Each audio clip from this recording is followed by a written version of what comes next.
Muy buenos días a todas las personas que nos acompañan. Bienvenidos nuevamente a una nueva rueda de prensa del Observatorio Fiscal de la Pontificia Universidad Javeriana.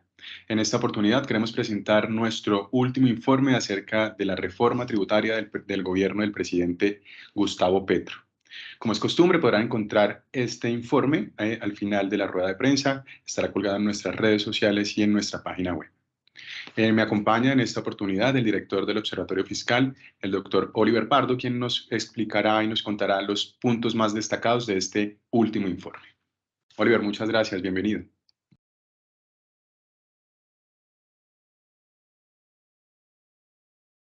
Gracias, Alejandro. Muy buenos días a todos.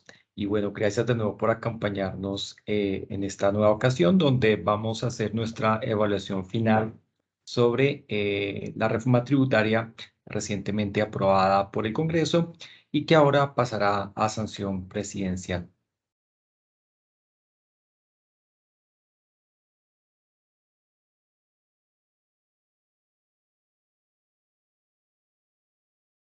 Bien, creo que cuando uno habla de reformas tributarias, lo primero que se puede resaltar es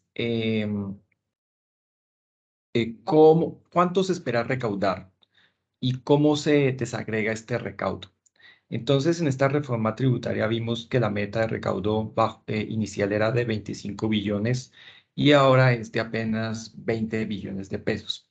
Pero vale la pena mirar cómo está desagregada.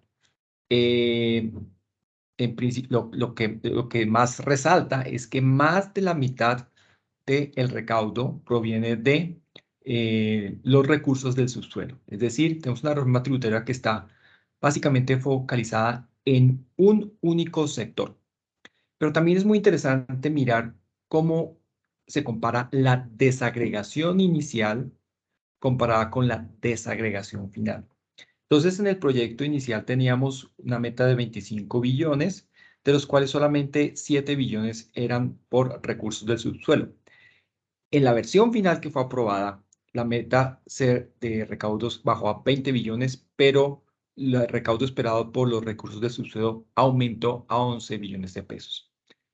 Esto quiere decir que muchos otros fuentes de ingresos tributarios fueron reduciendo su participación, como las personas naturales, las personas jurídicas, los impuestos saludables, los impuestos ambientales. Y esto genera mucha preocupación en el sentido de que hay una incapacidad política del Estado para buscar fuentes alternativas de recaudo. Y creo que esto es el mensaje más importante que queremos resaltar en esta ocasión. Cómo el Estado no fue capaz de buscar fuentes alternativas de tributación y tuvo que focalizarse en un único sector sobre el cual hablaremos más adelante. Vale la pena también mirar cómo fue presentada la reforma tributaria al inicio de este gobierno en agosto de este año. Se presentaba como una reforma tributaria donde iban a tributar las personas naturales que hacían parte del 1% más rico del país y se iban a disminuir los beneficios tributarios para ciertas actividades económicas. Estas iniciativas se fueron diluyendo y cada vez más tomó más preponderancia los impuestos sobre el sector de los hidrocarburos y sobre el sector minero en general. Entonces, ¿qué pasó finalmente? Por ejemplo, para personas naturales, lo que se buscaba era poner unos límites a las deducciones y a las exenciones, lo cual fue una buena iniciativa, pero eventualmente este límite fue aumentando y el resultado es que nadie con menos de 13 millones de pesos como ingresos mensuales va a enfrentar una carga tributaria mayor a raíz de la reforma tributaria. Eh, y hay que tener en cuenta que realmente las personas que vengan más de 13 millones de pesos mensuales son muy pocas personas. Esto quiere decir que no se hace un esfuerzo para que más personas colaboren con la financiación del Estado. Y creemos que este es un problema porque desde el Observatorio Fiscal creemos muy importante que el Estado se financie más sobre impuestos directos sobre las personas y menos sobre impuestos indirectos como el IVA y menos a través de impuestos directos sobre las empresas. Creo que este es un mensaje muy importante y queremos resaltar que cualquier reforma tributaria estructural debe ir focalizada en ese camino, porque en la actualidad tenemos que los impuestos directos sobre las personas son muy bajos, mientras que los impuestos indirectos como el IVA y los impuestos directos sobre las empresas son muy altos. Y tenemos que rebalancear esas cargas para tener un sistema tributario mucho más eficiente, progresivo y equitativo. El resultado con respecto a las personas naturales es que básicamente no solamente eh, los que ganan más de nadie que gane menos de 13 millones de pesos va a tributar más, sino que además los que van a tributar adicional van a tributar alrededor de un 12% más de lo que tributaban el año pasado. Entonces, es un esfuerzo fiscal mayor, pero no es tan realmente significativo. Es decir, el impacto directo sobre las personas es muy bajito. Y creo que es otro mensaje que queremos resaltar con respecto al efecto que hay sobre el impuesto de renta para personas naturales. Em, Queremos volver a destacar algunas cosas buenas que tiene la reforma tributaria como el impuesto al patrimonio, que aunque naturalmente genera algunas preocupaciones respecto a la eficiencia de esta tributación, es importante resaltar que en términos de progresividad es muy positivo, especialmente en un país donde la riqueza está tan concentrada. En el Observatorio Fiscal todavía no salimos de nuestro asombro de encontrar que a pesar de que los declarantes son solamente alrededor del 15% de la población económicamente activa. Si miramos cómo está distribuido el patrimonio dentro de los declarantes, que se supone que son el 15% más ricos del país, encontramos una gran disparidad. El 10% de los declarantes más ricos tiene un patrimonio 150 veces superior al 10% de los declarantes menos ricos. Hay otros elementos que queremos destacar también, y uno de ellos fue la inclusión de medidas contra la evasión y la ilusión, porque en el país se acostumbró a que el sistema judicial funcionaba mucho en términos de volver a tratar de recuperar cierto recaudo.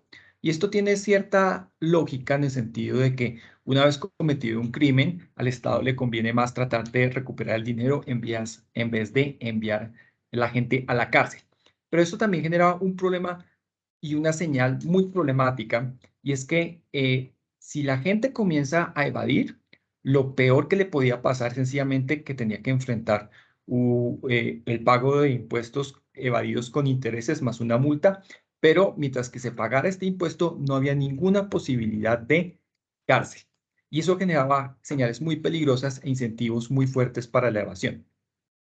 Y por lo tanto, creo que es importante resaltar que la cárcel a los evasores, que es una de las medidas aprobadas en esta nueva versión de la reforma tributaria, da una señal muy importante de que la evasión no debe ser tolerada más por la sociedad. Y esto, más que ayudar a recuperar recaudo, ayuda a la construcción de una cultura tributaria que hace mucha falta en el país. Hay un detalle que no se ha mencionado mucho en los medios y es un artículo que permite que haya más transparencia y acceso a la información de las declaraciones de renta, declaraciones de impuestos en general. A partir de ahora, para declaraciones de renta, para declaraciones de IVA, la DIAN está obligada a sacar una muestra representativa y aleatoria. Y esto va a generar muchas ganancias en términos de el análisis que se puede hacer de la tributación en Colombia, porque hasta ahora esa información tan desagregada solamente tenían acceso los funcionarios de la DIAN y el Ministerio de Hacienda, y a veces ni siquiera los de Hacienda. Ahora la sociedad civil y los analistas y los centros de pensamiento vamos a tener la posibilidad de acceder a una información que nos va a posibilitar hacer un mejor diagnóstico, y a partir de un mejor diagnóstico podemos hacer propuestas para un sistema tributario más eficiente, más progresivo y más equitativo. Finalmente, no podemos dejar de discutir el tema de los recursos del uso del subsuelo. Acá, pues, como mostramos en este cuadro, se concentra la mayor parte del recaudo y vemos algunas cosas positivas, como es por ejemplo, que las regalías no sean deducibles, con una salvedad, que está bien que las regalías no sean deducibles, pero lo que debería hacer la DIAN de ahora en adelante es que los costos asociados a la producción de regalías que son entregadas en especie deberían ser reconocidos. Y en este momento, por ejemplo, si una empresa produce un barril de petróleo y lo entrega como regalía en especie, la DIAN no le reconoce el costo de ese costo de producción como deducible del impuesto de renta, y creemos que aunque las regalías no deberían ser deducibles, los costos asociados a las regalías en especie sí deberían serlo. Por supuesto, hay un elemento negativo que son la sobretasa. Las sobretasas van en principio contra el principio de equidad, y en vez de eso hubiera sido mejor tratar de buscar ser más agresivos con la reducción de beneficios tributarios para las empresas, para que las cargas tributarias estén más balanceadas a través de distintas actividades económicas. Pero finalmente, no deja de ser irónico que mientras que estamos poniendo un impuesto sobre la oferta de hidrocarburos y de otros minerales que ascienden a casi 11 billones de pesos, si uno mira elementos que no hacen parte de la reforma tributaria, pero hacen parte del presupuesto general de la nación, uno encuentra que estamos subsidiando al sector de los combustibles con 20 billones de pesos. Entonces, le ponemos un impuesto a la oferta de 11 billones, pero a la demanda le damos un subsidio de 20 billones. Esto quiere decir, es muy paradójico porque en realidad le estamos dando a un sector es un subsidio neto, y entendemos también que es difícil tratar de desmontar de manera muy acelerada los subsidios a los combustibles, especialmente por las coyunturas de inflación que tenemos. Pero tiene que hacer parte del debate de la transición energética del país, porque una verdadera transición energética no pasa por desestimular la oferta, sino por desestimular la demanda de combustibles. Y mientras que haya subsidio a los combustibles, pues básicamente estamos dando una señal de que se sigan utilizando este tipo de combustibles contaminantes en vez de buscar fuentes alternativas de energía.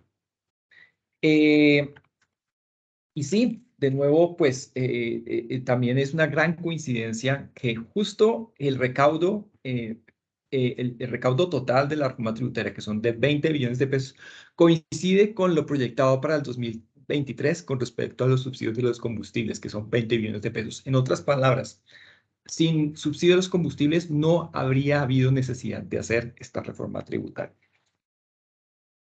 De nuevo, vale la pena destacar otro tema, que es el tema de los impuestos saludables, los cuales tuvieron mucha controversia, y acá el tema es relativamente complejo porque sin duda alguna genera unos costos en el corto plazo, en la medida que encarece parte de los bienes que consumimos los colombianos. Pero ese es precisamente el punto de los impuestos saludables: encarecerlos para generar incentivos para no consumirlos, para generar incentivos para sustituirlos por bienes más saludables. Desafortunadamente, la presentación de esta reforma tributaria no fue acompañada de estudios técnicos que nos mostraran qué tan grande va a ser esta sustitución. Y eso hubiera sido muy importante para acompañar el debate, porque en la medida en que uno puede mirar cuál es el impacto sobre el consumo y cómo se sustituyen bienes no saludables por unos más saludables, se puede tratar de estimar los beneficios que en el largo plazo se pueden obtener. Es decir, hay que destacar que hay unos costos de corto plazo para los impuestos saludables, para los hogares, pero unos beneficios de largo plazo que se materializan en la medida en que los hogares sustituyan bienes no saludables por el consumo de unos bienes más saludables. Desafortunadamente, no se cuantificaron estos efectos, pero uno queda con la preocupación de que estos impuestos no van a ser suficientes para generar un impacto significativo en los patrones de consumo. La Organización Mundial de la Salud recomienda que este tipo de bienes tienen que encarecerse al menos en el 20% para encontrar unos efectos significativos, y difícilmente este tipo de impuestos van a encarecer van a encarecerse más allá del 10% para el caso de las bebidas azucaradas. Hay otros elementos que desafortunadamente tenían la reforma tributaria propuesta que no prosperaron. Tal vez el que más queremos destacar es el impuesto a las pensiones. Acá es importante hablarlo porque las pensiones en Colombia son muy regresivas, especialmente en lo que concierne a Colpensiones, pero más aún en lo que concierne a los regímenes especiales. Y si uno va a tratar de mirar quiénes hubiesen sido afectados por los impuestos a las pensiones, se encontraría que serían básicamente personas o que están en Colpensiones, que se pensionaron en Colpensiones o que se pensionaron en regímenes especiales. Y serían personas que tienen una pensión de más de 10 millones de pesos mensuales. Estas personas están altamente subsidiadas por el Estado, altamente subsidiadas por los contribuyentes, altamente subsidiados por nosotros. Y por más reforma pensional que hagamos en este momento, no va a haber forma de corregir esa regresividad que existe ya para las pensiones que ya han sido liquidadas. La única forma de corregir la regresividad de las pensiones ya liquidadas es a través de los impuestos a las pensiones. Y ojalá en algún futuro volvamos a retomar este tema porque es el único camino para corregir parte de la regresividad pensional, especialmente para las pensiones que ya fueron liquidadas, porque no importa qué reforma pensional hagamos, eso puede tener efectos positivos en términos de progresividad en el futuro, pero en el presente la única forma de corregir la regresividad es a través de los impuestos a las pensiones. Hay otros temas que también se discutieron y que afortunadamente no prosperaron. Uno de ellos eran las tarifas diferenciadas de acuerdo con el tamaño de empresas. Entonces, hay una preocupación legítima y que compartimos en el Observatorio Fiscal de que dependemos mucho de los impuestos sobre las personas jurídicas, sobre las empresas. Y por lo tanto, la recomendación que hicimos desde el Observatorio Fiscal es una reducción gradual de la tarifa general del impuesto de renta para personas jurídicas. ¿Y por qué gradual? Porque precisamente como el Estado depende muchísimo del recaudo de las personas jurídicas, la única forma de de no impactar de manera grave las finanzas públicas es a través de una reducción gradual. Hubo una iniciativa en la Cámara de Representantes que lo que hacía era tratar de mantener la tarifa del 35% para las empresas grandes, pero reducir la tarifa para las empresas pequeñas y medianas al 30%. En principio, esta iniciativa es positiva si hubiera sido realizada de tal forma que el aumento en la tasa efectiva de tributación, de acuerdo con el tamaño de la empresa, fuera gradual. Pero en vez de esto, lo que se presenta es un aumento muy alto en la tasa efectiva de tributación del 30 al 35%, apenas las utilidades superen los 160 millones de pesos anuales. Esto hubiera sido muy problemático porque hubiera generado incentivos muy fuertes para no invertir, para mantener la escala de las empresas relativamente baja y peor aún, hubiese generado efectos muy fuertes para evadir impuestos.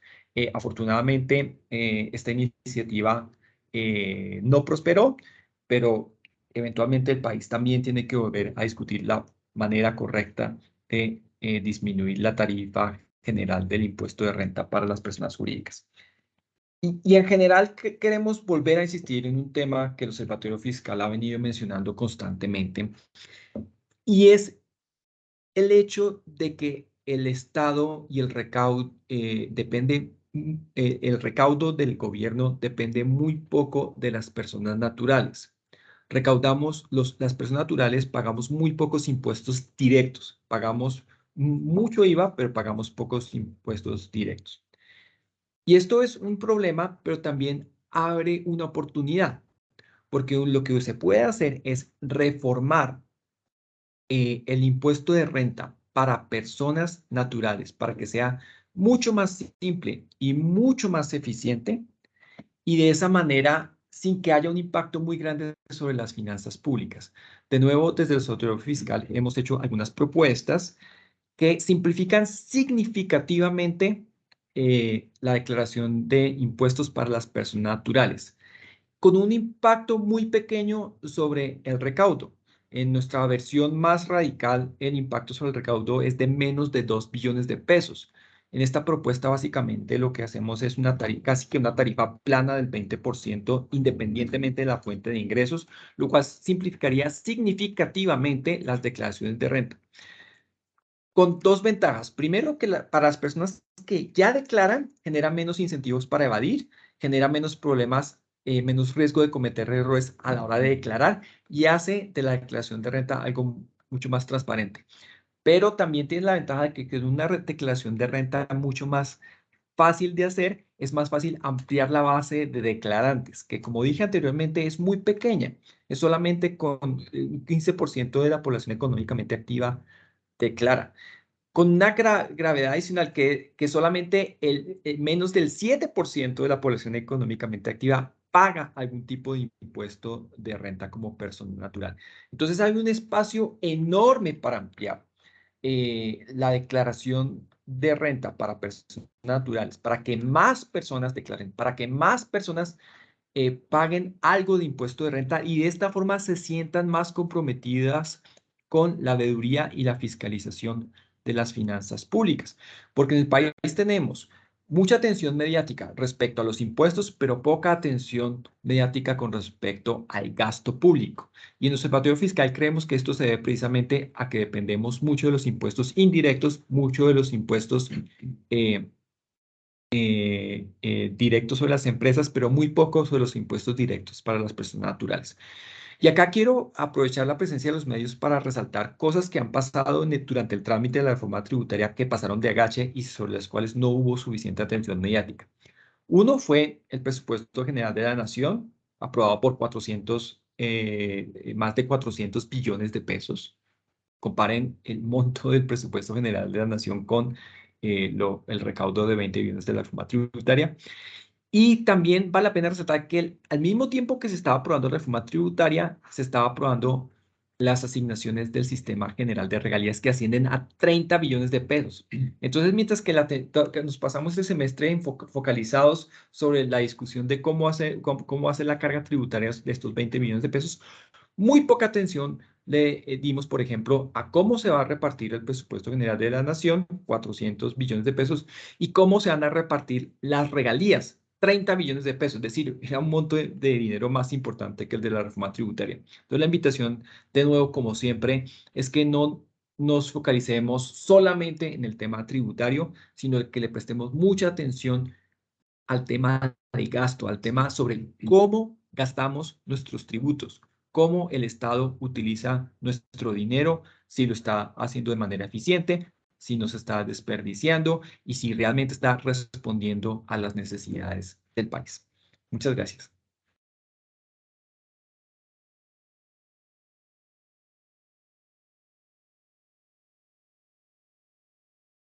Oliver, muchísimas gracias.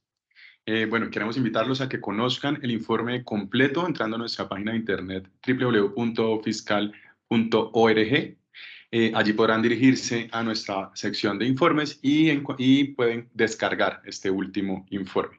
Igualmente, nuestro informe será compartido en nuestras redes sociales y quedamos muy atentos a cualquier duda, cualquier comentario o cualquier información que quisieran ampliar al respecto de esta reforma tributaria tan discutida en estos últimos meses. Nuevamente, a todos y a todas, muchas gracias por acompañarnos y nos vemos en una próxima oportunidad. Feliz día.